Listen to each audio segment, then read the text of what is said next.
শ্রীমদ্ ভগবদ্গীতা অনুযায়ী একবার নারদ মুনি ভগবান বিষ্ণুর সঙ্গে দেখা করতে বৈকুণ্ঠ ধামে গিয়েছিলেন।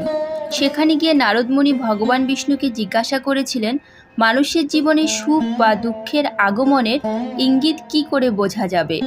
ভগবান বিষ্ণু তখন তাকে বলেছিলেন, যখন কোনো ব্যক্তির চোখ ব্রাহ্ম মুহূর্তে অর্থাৎ ভোর 3টে থেকে 5টার মধ্যে খুলে যায় অথবা ওই সময়ের মধ্যে তিনি স্বপ্নে ভগবানের দেখা পান, তখন থেকে ইঙ্গিত পাওয়া যায় ওই ব্যক্তির জীবন সমৃদ্ধি ও প্রগতির দিকে এগিয়ে যাবে এবং তার স্বপ্ন যাতে পূরণ হয় তার জন্য স্বয়ং ভগবান তাকে সাহায্য করেন।